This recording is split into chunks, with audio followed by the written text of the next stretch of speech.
When dealing with Empress Maria Theresia, we are dealing inevitably with a myth.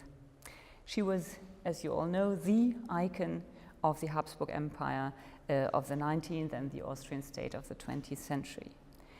The Austrian historiography has provided her with two impressive memorials.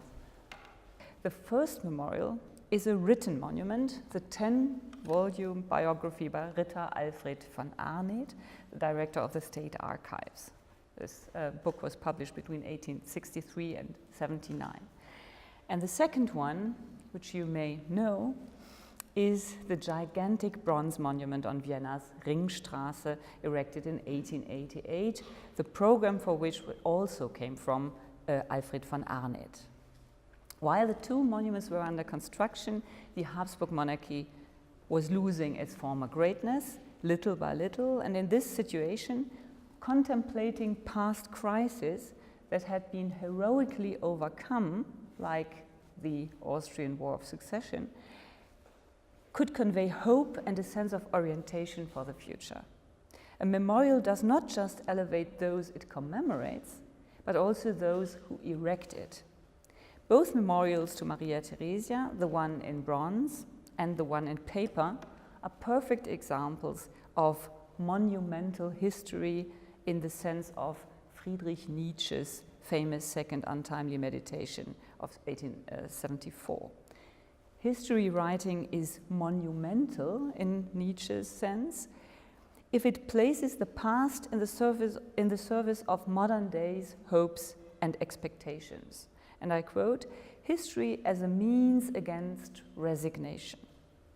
It teaches that the greatness that once existed had been possible and may thus be possible again." End of quote. Such historical writing, however, must flatten out, as it were, the differences between past and present. And again, a quote, "The individuality of the past has to be forced into a general form and all its sharp angles and lines broken to pieces." And that is end of quote. And that is exactly what the classic narrative about the Empress did, and partly still does, as I would say. The two 19th century monuments have shaped the classic narrative about Maria Theresia ever since. 19th century monumental history has blocked, as I would say, a sober, undistorted view of the Empress. And to illustrate how broadly this myth was spread, I just show you this picture, which is a popular trading picture. You know, these collections where you can put in the single pictures, and this is the picture of Maria Theresia like it was, as it was popularized in the 19th and 20th century. This, her myth, the mythic, is a sort of mythic figure. As we all know, political structures were fundamentally transformed in the course of the 19th and 20th century, and not only the political entities Maria Theresia ruled over ceased to exist, but also their successor states were swept away. However, these deep changes were accompanied from the outset by narratives and symbols of continuity, which made it easier to overlook the gap that had opened up between now and then. For has not Vienna remained the capital of Austria? Does not the president of the Austrian Republic still reside in the Hofburg? Are we not therefore justified in concluding that Maria Theresia and her ministers were the creators of the modern Austria? I mean, this is a fiction of continuity, of course, and you, as members of the Czech Republic, certainly know that. But from an Austrian perspective, there is a sort of continuity, or it is made up as a continuity. What made Maria Theresia the ideal object of monumental history and an extraordinary source of fascination for male nationalist historians was her mixture of masculine and feminine virtue at the same time. Her sensational fertility, 16 children, as you know, combined with virile leadership, so female and male perfection in one single person, That made Maria Theresia the great exception. And the exception, of course, that proved the rule. The title, Magna Mater Austriae, was taken quite literally. Hugo von Hofmannsthal, for example, attributed to Maria Theresia a kind of political childbearing capacity. And I quote, "The demonically maternal side of her was decisive. She transferred her capacity to animate a body, to bring into the world a being through whose veins flows the sensation of life and unity onto the part of the world that had been entrusted to her. In other words, she bore the state as she bore her 16 children, being literally the mother of her lands, the loving mother of her lands." And this is the myth. She is the bearer of she gave birth to the Austrian state. One crucial element of this image was, and still is, her universal accessibility, even for the lowest of her subjects. And this is a part of her myth that I will try to elaborate on a little bit in more detail. Alfred von Arnheid, for example, put it this way: "The magic of her personal demeanor, the heart-winning way that she met everybody, the unrestricted access to her, the evident amount of time that she spent listening to the pleas and complaints of the lowest of her subjects and trying to give comfort and help, all this won her the great admiration of everyone who came close to her." This specific combination of loving maternity and general accessibility, love of her subjects and love of her children, was perfectly reflected in a popular legend of the 19th century, which is very significant, I think. This legend, this popular legend of the 19th century, of course, reads like this: "Walking through the park of Schönbrunn, Maria Theresia came across a sleeping beggar woman," which you see on the left, dark, dressed in black, a sleeping beggar woman with a weeping baby, and did not hesitate to appease the child by personally breastfeeding it. Of course, the story is totally bizarre, for Maria Theresia didn't even breastfeed her own children. But this legend is all the more telling because it takes her myth literally, being a loving mother to all of her subjects, as the 19th century model of ideal motherhood would have it. So I would argue that this part of her myth, being the loving mother of her subjects and giving access to even the lowest of them, is a very significant and very crucial part of her myth as it was constructed in the 19th century, but also already present in her own time. And it is this persisting narrative of Maria Theresia that a biography today has to deal with. However, of course, it would be naive to believe that we could now simply tell the real story. At best, we can tell a somewhat more distanced, more skeptical story. Or rather, we can tell different stories from different perspectives in order to understand how this myth came about. And this is why I choose this beautiful picture of Maria Theresia for the title, as the title picture of the book. This is a very little known picture. I mean, there are thousands of pictures of Maria Theresia which are very well known, but this one is completely unknown, I would say. It is a trompe-l'œil, by the great Jean-Étienne Lyotard, the great painter. And for me, it perfectly symbolizes a more skeptical view to Maria Theresia, and it, in a way, is a symbol for the fact that a historian never gets the whole picture. Historians today can no longer retroactively transform the multifaceted, contingent plethora of historical events into an unambiguous, unidirectional narrative. They can no longer present themselves as omniscient narrators who tacitly purport to arrive at timelessly valid psychological truths through empathy and introspection into the figure. Such an approach inevitably results in anachronistic misinterpretations, like, for example, imputing to Maria Theresia the feelings of a 19th century ideal middle-class mother, as in the 19th and 20th century, or taking her as also the other alternative, taking her as a role model for 21st century feminism, as it has been put very recently by the famous French feminist Elisabeth Badinter. But I think this is anachronistic too. We should rather acknowledge that the era we are seeking to understand, the 18th century, was structurally different to our own.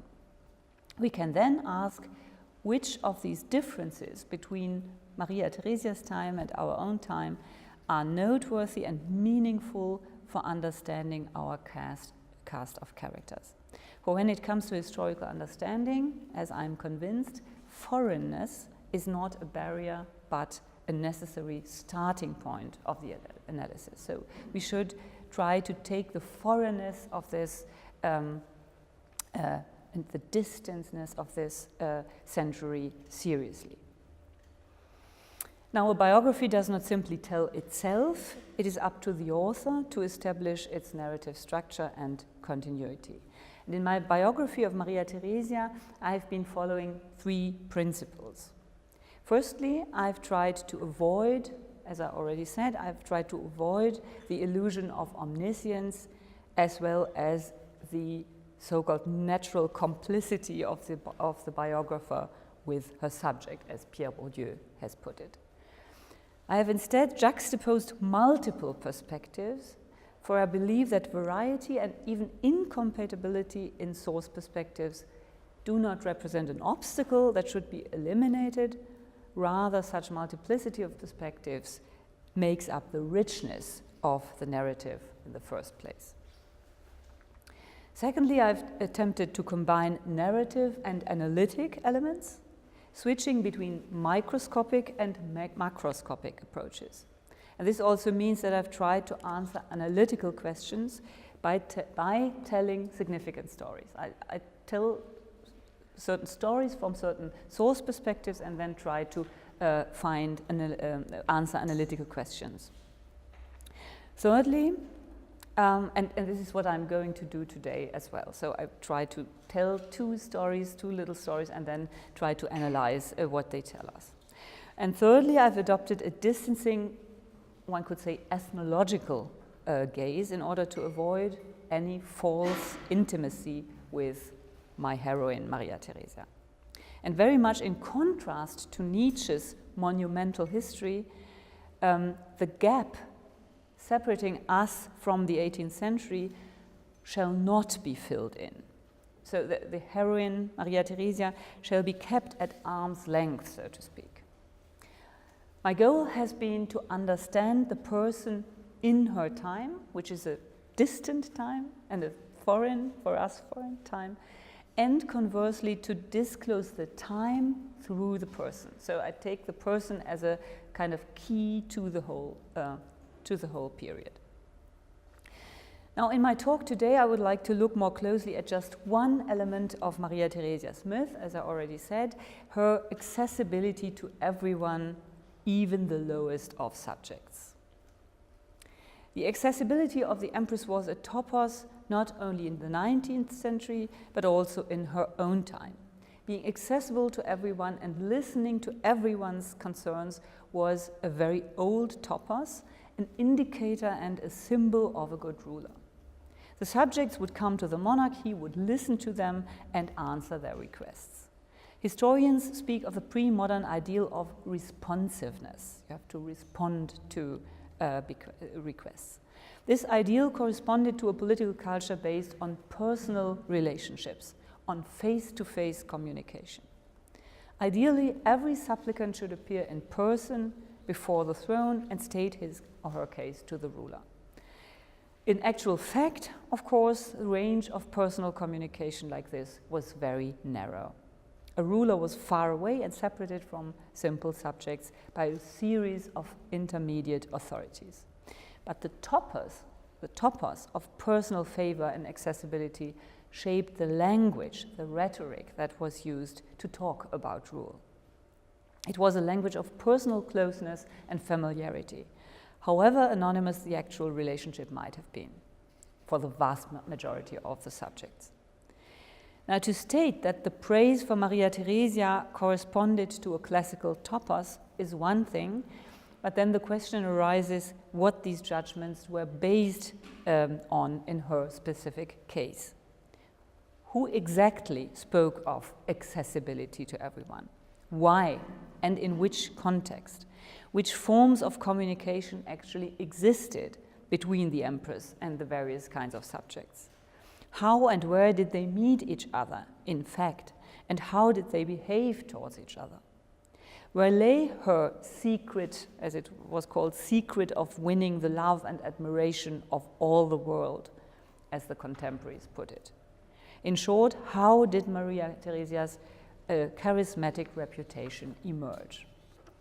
Now, to answer these questions, I would like to tell, as I said, two significant stories, and then afterwards I try to confront them with the other sources and try to analyze the results. So, first story. The classic occasion for meeting the ruler was the formal audience, where the subject was literally heard. An example of this from the perspective of those received is the visit of Luise and Johann Christoph Gottsched to Schönbrunn in 1749. The Gottscheds were a well-known learned couple in the literary circles of Protestant Germany. Gottsched was a professor in Leipzig, and they were champions for the purification of German language, theater, and poetry. And the highly educated Luise Gottsched, as well as her, and maybe even more than her husband. In September 1749, Luise and Johann Christoph Gottsched set off to, quote, visit beautiful Vienna and see the Empress who rules over even more hearts than are contained within the borders of her wide realm. And we know all that from Luise's letters. The journey served to further the cultural and political goals of the Gottscheds, whose reputation in literary Germany was the target of critical attacks at that time. They therefore wanted to win the favor of the Empress to silence their critics. Gottsched's name was not completely unknown at the Viennese court. One of his plays had been performed there the previous year. Nevertheless, the couple could not simply drop in at court. Those seeking admission always had to accept an indefinite period of waiting. During this time, the Gottscheds saw the Empress only from afar, when she went to public worship in St. Stephen's Cathedral or attended a performance in the newly built Burgtheater, and even that caused Luise Gottsched the greatest delight. In a letter, she gushed, quote, the majestic beauty of this monarch who captured all the hearts and all the eyes, touched my entire soul. Just one of her characteristic state portraits, which you know, of course. Finally, the Gottscheds succeeded, with the help of a noble intercessor, to secure an audience. The Lord Chamberlain invited them to come on Sunday morning at 10 o'clock to the antechamber at Schönbrunn Palace. Officially, the castle was entered via the Court of Honor. You all know this very famous Bellotto painting. The Court of Honor in the north, and if invited to a formal audience, visitors entered through the main portal and took this way. So the Gottscheds may or will also have entered through this portal. They turned right to the so-called blue staircase, which led to the first floor. Then they reached an antechamber, went past Hungarian and German guards through the 40-meter-long Great Gallery, completely dominated by windows on one side and mirrors on the other, into the small antechamber, and you all may know the Great Gallery, which then looked very similar as it still looks today. And in the first antechamber, the visitors waited until allowed into the ceremonial hall. And the apartment of the Empress, interestingly, in terms of accessibility, the apartments of the Empress, number 10, 11, 12, 13, and so on, were not accessible. So the route to the imperial audience, therefore, followed an effective strategy of escalation.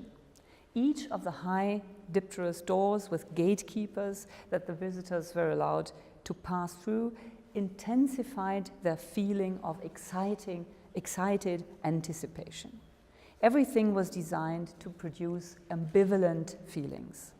With every threshold they crossed, visitors felt more impressed and also intimidated, and yet more honored to have been personally chosen. In her report, Louise Gottsched wisely makes no mention of other visitors at this audience, which creates the impression of an intimate, private encounter.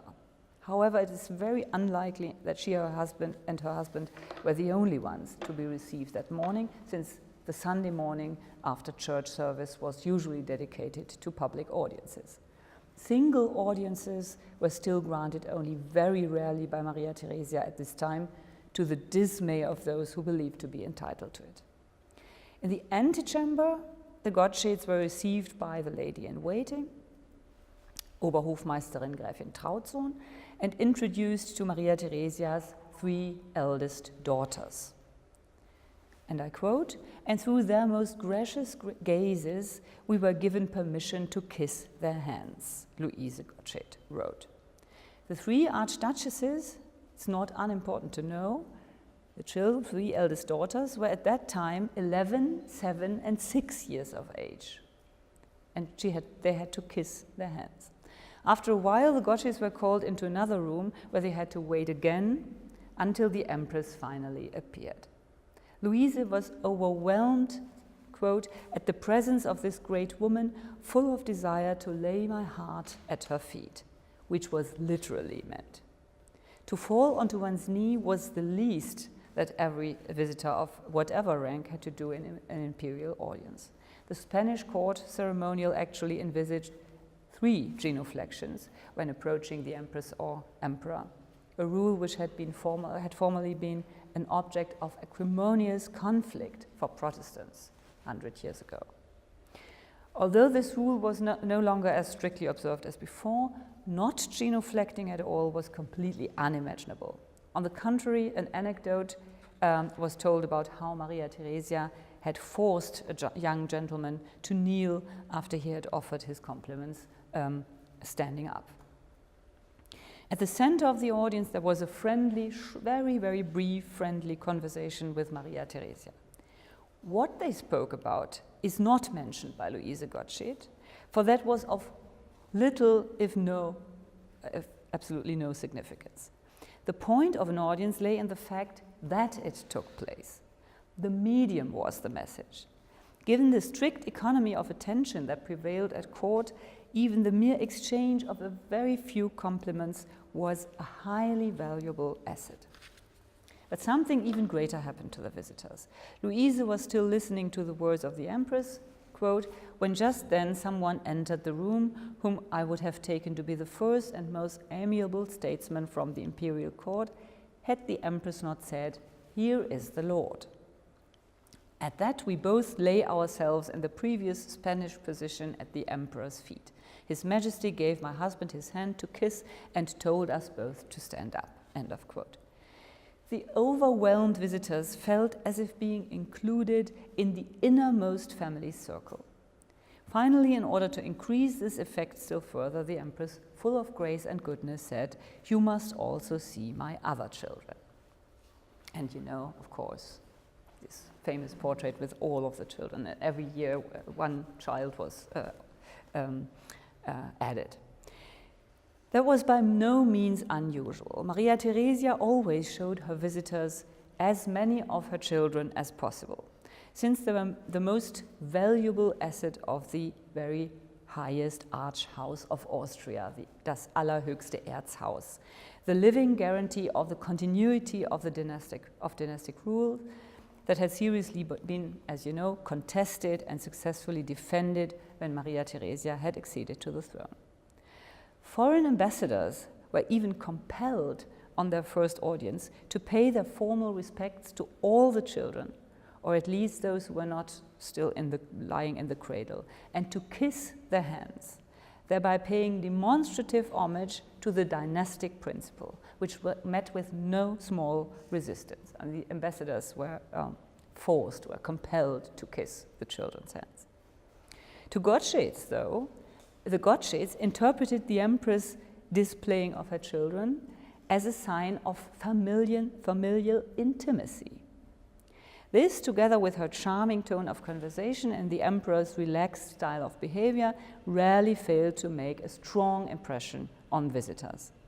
Those who did not know the imperial court and had expected solemn formality in its innermost center were surprised and enthusiastic. They felt personally singled out and almost inevitably became firm admirers of the Empress. Quote, "I had often heard of the rigid etiquette of the imperial court," another visitor wrote, "but I in fact found the very opposite." Hardly less important than the audience itself was what happened thereafter. And also with this story I'm telling is paradigmatic. Louise Gottsched dedicated one of her writings to the Empress, who in return sent her a jeweled hairpin, with the Gottscheds then making sure that German literary public learned of all this. In a Baroque poem of dedication, Louise told the readers about the great honor that had been done to her, the lowest of subjects. And I don't quote the poem because it's hard to bear. It is also hard to translate, and I won't quote it completely, but what is interesting here is that she always repeats, "I saw you only recently." And that sparkling pledge that you sent to me. Yeah? So it was important, of course, to show all the world, all the public, literary public in Germany, that she had a personal relationship to the Empress. The rhetorical gesture of humility, of course, served the opposite purpose. It exalted its author. Louise's husband also immediately published praises to Maria Theresia's beauty, gentleness, fortitude, courage, and maternal love, repeating again and again the refrain, "I have seen her." Anyone could throw themselves at the ruler's feet in dedicatory texts metaphorically, but very few could claim to have literally done so. The effect of these poems of glorification obviously worked both ways. By singing their praise, or by singing about their audience with the Empress, the poetic couple of the Gottscheds not only carried her praises to the world, the praise of the Empress, but also and especially, of course, increased their own renown. This was true not only for poets, but for subjects in general. Whoever was granted the favor of access to the imperial family was also illuminated by the rays from their favor. Whoever had once had the doors opened to the audience room found doors opening more easily everywhere else. So this is the first story of a paradigmatic audience in the imperial court. Second story, completely different, but also an audience. The Gottscheds belonged to the rank of scholars and artists who gained access to the court through their special talents. That was not the case for the lower subjects. If one of them managed to meet the Empress personally, that had the aura of a fairy tale. To illustrate this, I want to contrast the Gottsched story with the extraordinary story of Peter Prosch. Prosch was a poor orphan from Tyrol, who traveled through the south of the Holy Roman Empire as a peddler, fell by many coincidences in the hands of courtiers, made himself popular amongst them with his jokes, was then handed around at various courts in the southern parts of the Holy Roman Empire, He was ridiculed, bullied, even tormented. And this is the book. Brosch made a virtue of necessity and played the court jester at a time when that had already become anachronistic and was actually no longer in line with enlightened taste. In old age, he wrote all this down in an autobiography, which you see here, that appeared in the revolutionary year of 1789 and enjoyed great success, particularly among the noble public. Brosch writes his life story as a sort of picaresque novel. The small son of poor farmers, the youngest of 11 siblings, loses at the age of 8 first his father and then his mother.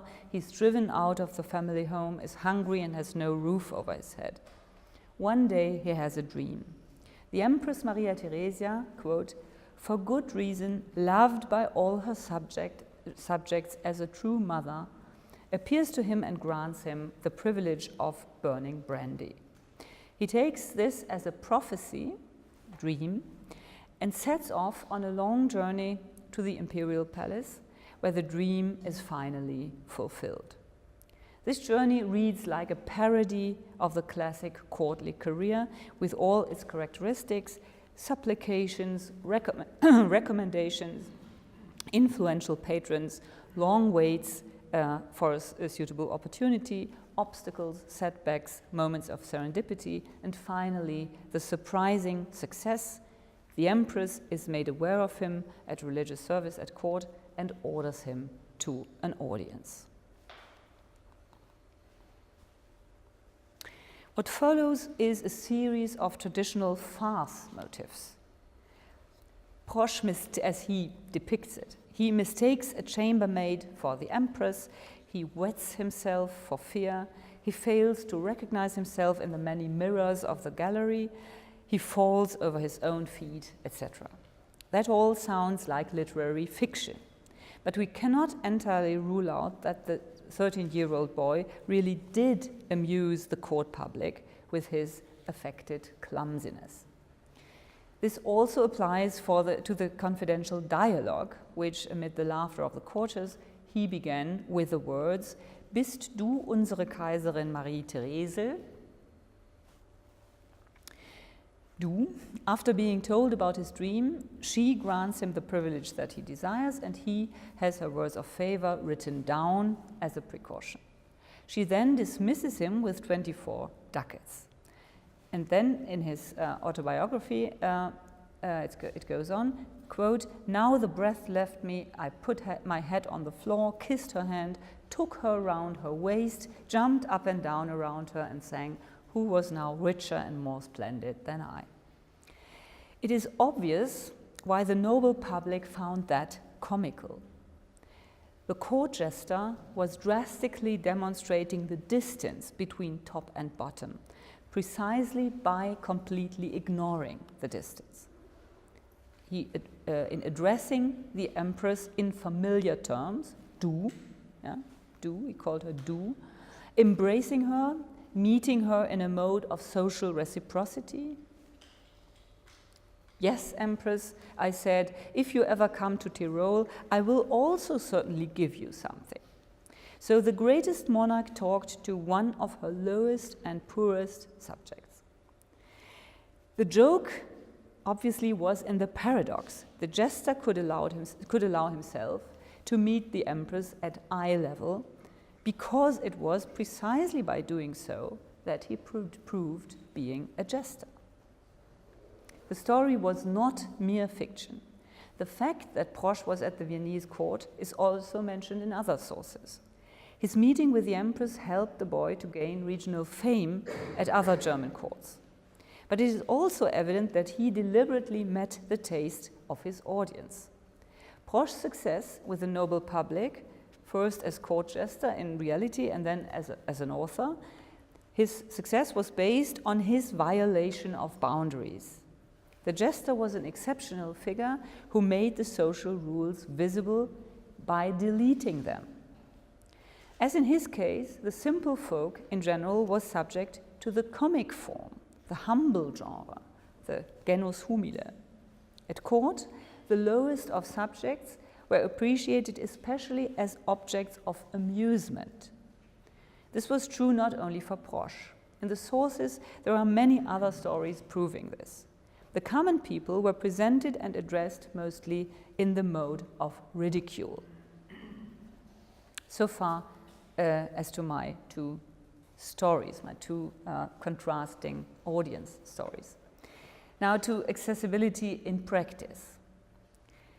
The dictum of Maria Theresia's accessibility even for the lowest of her subjects should not at all be taken literally. In fact, she restricted the rules of access to her court even more than her predecessors had done. In general, the invisible barriers that kept common people from the court were so obvious that they hardly needed to be made explicit. Entry to the court on various occasions was governed to the smallest detail and carefully structured hierarchically by formal entry arrangements, Kammerzutrittsordnung. The common people did not even appear in these regulations.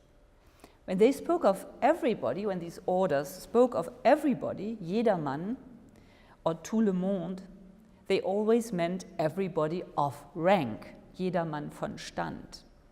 And when mention was made of access for low people, since low is a relative term, what this usually meant was access for, at lowest, counselors, Geheimräte, doctors, and other so-called half-nobles, Halbadel, which meant persons that had recently been ennobled. So that were the lowest. In 1753, Maria Theresia placed new restrictions on public audiences, even stricter than in the time before. People could no longer be placed on the audience list unless they had obtained a signature from the court authority who was responsible for their request. Maria Theresia instilled that among her adult children too, when they led their own courts. It is, quote, "It is in no way appropriate that anyone and everyone may appear in your court," end of quote. She sent her children exact lists of people to whom they should grant access and admonished them to receive the high nobles and only them once or twice every week with the express purpose of giving them, quote, "the opportunity to do something for their families." The common people were treated quite differently. Personnel at the Viennese court were instructed, quote, "to tell the guards to hold back the invasion of eager common people at court festivals and court functions."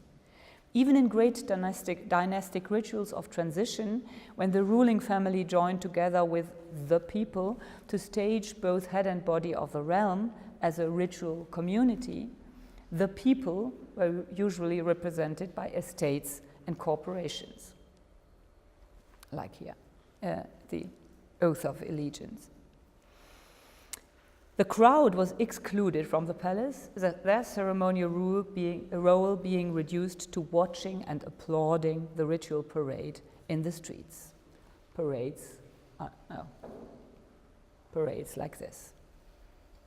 Only on very few special occasions was an exception made and the residence opened to the simple subjects.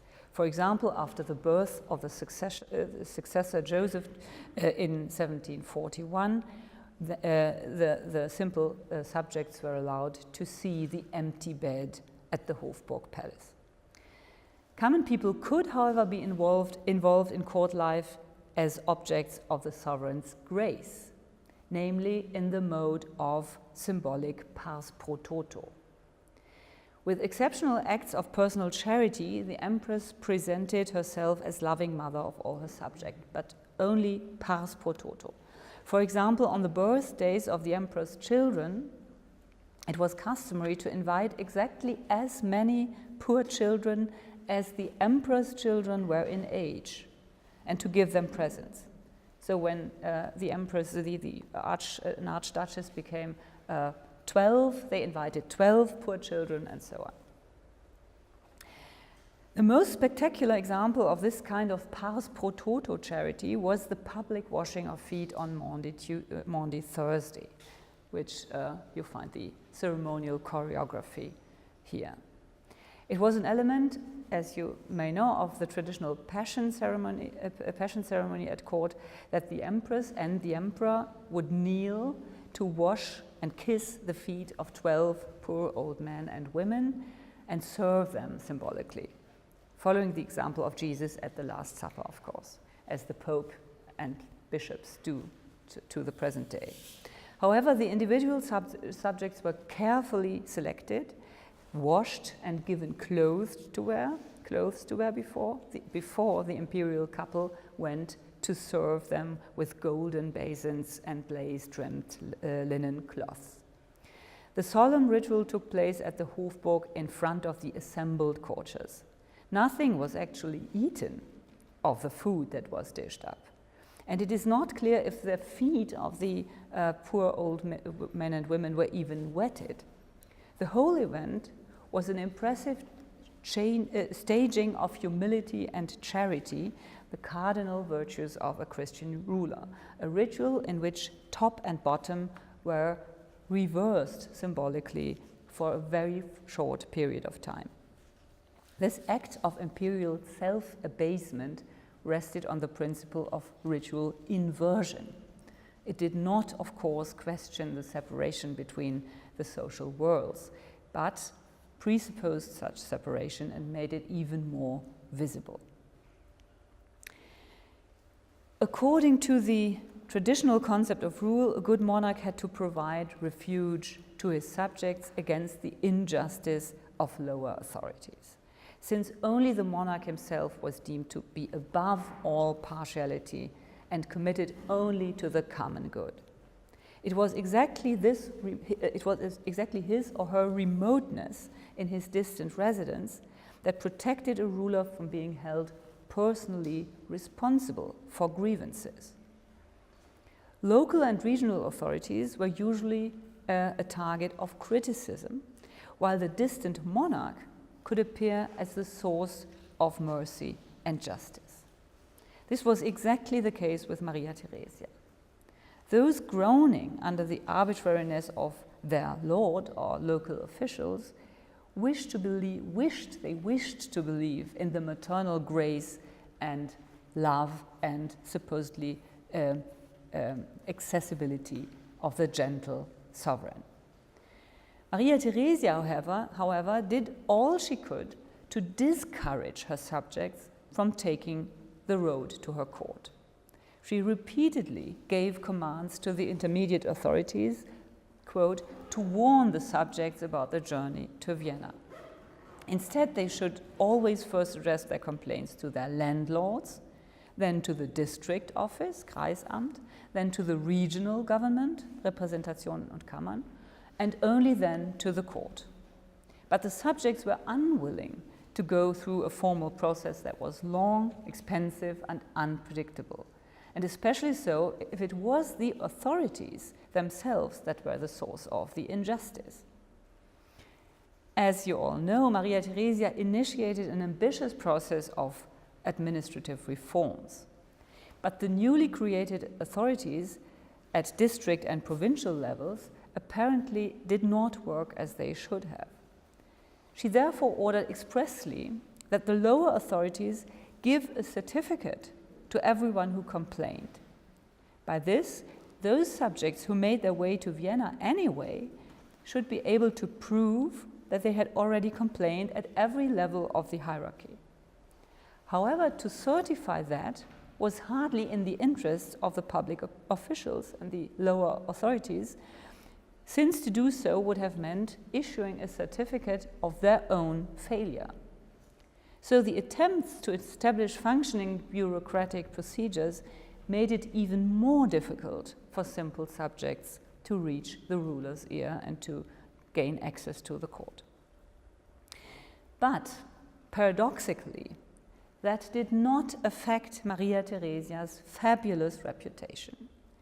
The more unreliably the authorities worked, the more unshakable remained the subject's confidence in the gracious sovereign herself. It was highly improbable that this confidence be subjected to a reality check. So for them, for the subjects, Maria Theresia remained the object of a collective fantasy, precisely the fairy tale queen as she appeared in the dream of Peter Prosch. It actually happened now and then that daredevil subjects with a particularly urgent concern would lie in wait for the Empress in order to throw themselves at her feet on her way to a public church, for example, or on one of her rides on the promenades in Schönbrunn, or at the public theater performances, or wherever, on occasions where the boundaries between courtly and urban space were permeable. This happened, for example, when Maria Theresia had issued the order in winter 1744-45 to expel all Jews without exception from the city of Prague. In desperation, a member of the Jewish community waylaid the Empress in the street and begged for her mercy. Not surprisingly, the attempt was in vain. In a few other dramatic cases, when desperate supplicants actually came in contact with the Empress, they were arrested and locked up, either in prison or hospital, or deported to Transylvania.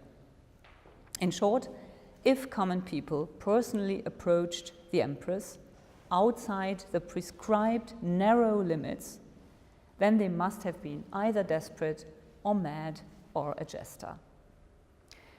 This stands very much in contrast to the attitude of her son and co-regent, Joseph II, whose special practice of rule was described by an eyewitness as follows. When he, Joseph II, was in Vienna, you could submit your request or appeal in writing to him every day on the Kontrollorgang, corridor in the Hofburg Palace. When his health permitted, he never failed to come at the stroke of 9. Here, ladies, priests, nobles, merchants, craftsmen, and farmers, all mixed together, formed a queue from the imperial staircase to the chancellery. Joseph really did admit literally everyone. However, his new style of rule was harshly criticized from all sides, especially because he no longer tolerated any kind of noble patronage and personal intercession. His brother Leopold wrote contemptuously in his secret diary in 1778, "He gives no audiences and receives no one elsewhere than on the corridor, where his servants bring before the eyes of all the lowest, most shameful and disreputable people, where all those who pass by every day see the dirtiest whores and pimps before his door, as he is very impelled to these kinds of low and dirty women, whom he pays very well. He is very rough and hard with his own people, but then very familiar with the low people, servants, etc., who, if they know how to take him, can get and do what they want." The kind of demonstrative contact with the common people that Joseph celebrated day by day outside the ceremonial apartments aroused the deepest disgust in the higher ranks of society, since he was violating a very important unwritten law, the solidarity with his own social rank that the nobility could traditionally expect of the ruler. Obviously, Joseph's behavior was not what authors had in mind when they praised Maria Theresia's accessibility. Quite the contrary. And apparently it didn't even make him as beloved as she was.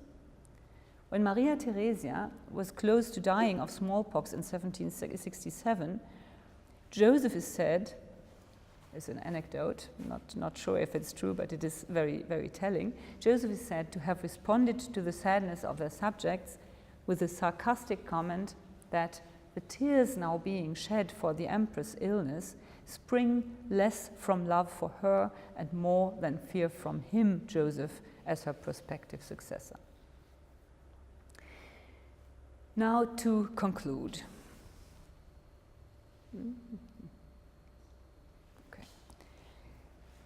What was Maria Theresia's universal access, even for the lowest of her subjects, all about?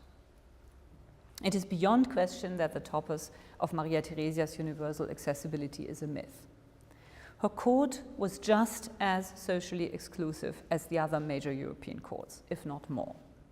In fact, Maria Theresia sought to keep any direct contact with supplicants from the common people at bay as far as possible. People from the lower ranks could only appear legitimately at court in 3 different roles: as servants, or as objects of symbolic charity, or as objects of amusement. This being said, the question is, what made her myth so resistant against empirical falsification? To explain that, we have to differentiate between diverse groups of addressees. First, the members of the middle ranks, such as the Gottscheds, but also, for example, the Mozart family and many others, who did not belong to the aristocratic court society, but who influenced the enlightened public by works of art, literature, or scholarship. They certainly had the opportunity of a personal audience. But the audiences that Maria Theresia granted people like them were highly valuable precisely because they were always extraordinary favors. Once visitors had gone through the usual ceremonial procedures, they were surprised by the personal kindness of the Empress. Presenting her many children to the visitors, Maria Theresia produced an illusion of intimacy. She undoubtedly mastered the art of charming people to an extraordinary extent and repeatedly taught her children how to be amiable to everyone without fraternizing. The more difficult it was to gain admittance to her, the greater was the effect of her charm and for those who made it and were able to feel personally chosen. And the stronger was their desire to let the world participate in this experience. No wonder that the personal charisma of the Empress became widely known, and this effect then took on a dynamic of its own. Second, those who actually had access to the Empress, either personally or through relatives, patrons, intercessors, and so on, such as the court aristocracy, but also the simple court personnel, those who really had access could hope to enjoy all possible benefits. The Viennese court was based, like all courts, on the fact that all kinds of goods, both material and symbolic, were handed out there, and Maria Theresia certainly handed out plenty of both. This was done on the basis of personal favor, generosity, and voluntariness, and not on the basis of general and abstract legal claims. No one had a formal right to the sovereign's favors. People could also leave with nothing. Maria Theresia doubtlessly mastered the art of distributing graces. Being easily accessible to the nobility on regular gala days, she kept their expectations alive and held the disappointments controllable. Those who were favored by Maria Theresia carried her praise out into the world. Those who were not could still hope, and therefore did not want to forfeit their chance through public criticism. Third, the situation was completely different for the simple subjects far away in the distant territories, without relatives or powerful patrons at court. For them, there was no direct access to the ruler. Instead, they were pointed to formal procedures, but enjoyed little success. The newly created authorities did not work as the reformers themselves had imagined they would. Paradoxically, though, that did not harm the reputation of Maria Theresia as an impartial and loving mother of all her people, but actually strengthened it. The more otherworldly she appeared, the less she could disappoint the expectations of poor supplicants and be held responsible for their misfortune. That is how Maria Theresia's almost fairy tale reputation solidified itself, although or actually because the opportunity for simple subjects to present their concerns was nearly non-existent, less even than in the days of her predecessor. Fourth, Maria Theresia's special reputation was not only based on the social mechanisms of the time, but also in her personal qualities. In a world of perfect harmony, the queen is the most beautiful woman, for corporal beauty is a sign of moral goodness. Doubtlessly, the fact that Maria Theresia was a woman and a mother, and at least in her youth was seen as the most beautiful woman of all, and complied with all contemporary standards of beauty, this fact encouraged the subjects to project all their hopes and dreams on her.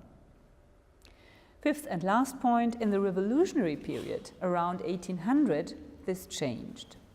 An English observer could therefore report that the fame of Maria Theresia had completely faded. Instead, it was her son Joseph who became the hero of Enlightenment thinkers, of revolutionaries and liberal reformers. They condemned sovereign generosity as redistribution from bottom to top. They frowned upon personal favors and therefore saw personal access to the monarch as superfluous and even harmful. That changed again, fundamentally and lastingly, in the second half of the 19th century. When the new Austrian-Hungarian monarchy was established in 1867, it was Maria Theresia who was celebrated as the real ancestor of this very peculiar new state. But this state now was a constitutional monarchy that no longer comprised subjects but citizens. And that is the reason why Maria Theresia was retrospectively depicted in anti-courtly, anti-aristocratic, almost bourgeois colors. Her myth underwent reinvention. She was made into a modern citizen queen, eine nationale Bürgerkönigin, exactly what the constitutional era then needed. 160 years later, I think it is time to disenchant that myth. Thank you very much for your attention.